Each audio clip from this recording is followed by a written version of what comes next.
নিয়ন্ত্রণহীন গতির কাছে বারবার বিপন্ন হয়ে উঠছে মানুষের জীবন। সাম্প্রতিক সময়ে সড়ক দুর্ঘটনার পরিসংখ্যান এবং একের পর এক মর্মান্তিক ঘটনার প্রেক্ষাপটে আরও স্পষ্ট হয়ে উঠছে এই উদ্বেগ।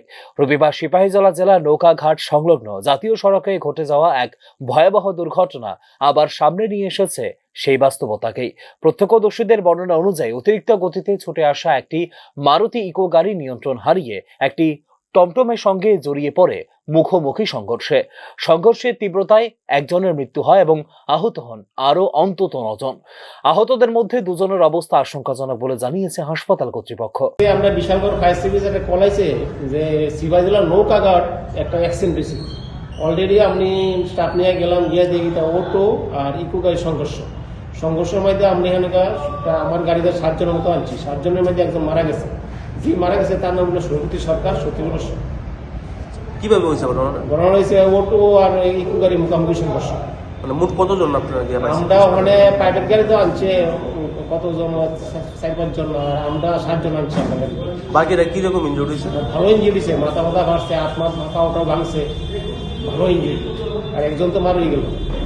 এই গাড়ি অ্যাক্সিডেন্ট করে পেশেন্ট আসছে অনেকগুলি, তো টোটাল 10 জন পেশেন্ট আসলো। তার মধ্যে একজন খুব খারাপ, তাই অলরেডি স্পট ডেড। তার নাম হচ্ছে গিয়ে সরস্বতী সরকার, বয়সটা হচ্ছে গিয়ে 74 ইয়ার্স। আর বাকি 9 জন পেশেন্ট আমরা ফার্স্ট এড দেওয়ার পরে বিশালগড় থেকে আমরা রেফার করে দিয়েছি জিবি ট্রমা সেন্টারে। কোন জায়গাতে হয়েছে ঘটনাটা নৌকাঘাটে হয়েছে, সিপাহীজলা। কিভাবে হয়েছে কিছু জানতে পারছেন? গাড়ি অ্যাক্সিডেন্ট হতে মোস্ট প্রবাবলি যা জানতে পারছি।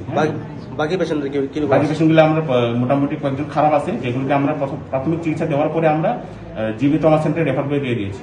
এই দুর্ঘটনা শুধু একটি বিচ্ছিন্ন ঘটনা নয়, বরং রাজ্যে সড়ক নিরাপত্তা ব্যবস্থা দুর্বলতা ও নিয়ন্ত্রণহীন গতির ঝুঁকিকে প্রশ্নের মুখে দাঁড় করিয়েছে নতুন করে। সরকারি তথ্য বলছে ত্রিপুরায় সড়ক দুর্ঘটনায় প্রায় 90% পেছনে রয়েছে অতিরিক্ত গতি। যেখানে সারা দেশে এই হার প্রায় 71%, সেখানে রাজ্যের পরিস্থিতি জাতীয় গড় থেকে প্রায় 20% বেশি। অর্থাৎ দুর্ঘটনার মূল কারণ হিসেবে দ্রুত গতির প্রভাব এখানে অনেক বেশি।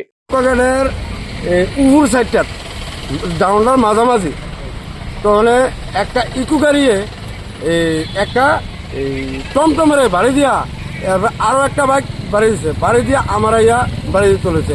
আপনি কি গাড়িতে ছিলেন? আমি গাড়িতে না, আমিও বাইকে। আচ্ছা, মানে এটা কন্ট্রোল রাখতে পারছে না যে ইকো গাড়িটা, এটারও কোনো দোষ নাই। তবে এই গাড়িটা হেভি চেষ্টা করছে সবজিটা বাঁচানোর লেগে, কিন্তু পারছে না। টোটাল কতজন ইনজুরি হয়েছে? 7 থেকে 8 জন। মানে তাদেরকে কোথায় পাঠানো হয়েছে? তারা হাসপাতালে। আচ্ছা, হাসপাতালে। আর এই যে টমটম যে গাড়িটা, এটা তোলে একটা বয়স্ক মহিলা, মানে আত্মাটা একদম ছিঁড়া ফিরা হয়েছে। আর একটা অপেক্ষ 8 বছর মেয়ে, মানে হেয়ার মানে সব ছিঁড়ে যে মাথার ভিতরে আহত হয়েছে। আপনারা লোকাল পিএসএ খবর দিয়েছেন নি? হ্যাঁ, পিএস আছে, একদম লগে আছে। বিশেষজ্ঞদের মতে ছোট রাজ্য হওয়া সত্ত্বেও দ্রুত গতিতে গাড়ি চালানোর প্রবণতা এবং নিয়ম ভাঙার সংস্কৃতি ক্রমেই বাড়ছে, যা বাড়িয়ে দিচ্ছে দুর্ঘটনা ঝুঁকি। পরিসংখ্যাও জোরালো করছে সেই আশঙ্কাকে। 2025 সালে ত্রিপুরায় সড়ক দুর্ঘটনায় মোট 226 জন মানুষের মৃত্যু হয়েছে। অন্যদিকে রাজ্য বিধানসভায় দেওয়া তথ্য অনুসারে চলতি বছরের প্রথম 2 মাসেই সড়ক দুর্ঘটনায় মৃত্যু হয়েছে 4 জনের। বছরের শুরুতে এই সংখ্যা সামনে আসায় ভবিষ্যৎ পরিস্থিতি নিয়ে উদ্বেগ বাড়ছে সংশ্লিষ্ট মহলে। বিশ্লেষকদের মতে নিয়ন্ত্রণহীন গতির পাশাপাশি সড়ক শৃঙ্খলার অভাব, পর্যাপ্ত নজরদারির ঘাটতি এবং অনেক ক্ষেত্রে ট্রাফিক আইন যথাযথভাবে প্রয়োগ না হওয়া দুর্ঘটনার অন্যতম কারণ। পাশাপাশি জাতীয় সড়ক ও রাজ্য সড়কের কিছু অংশে নিরাপত্তা ব্যবস্থা আরও জোরদার করার প্রয়োজনীয়তার কথাও উঠে আসছে সময়ে সময়ে।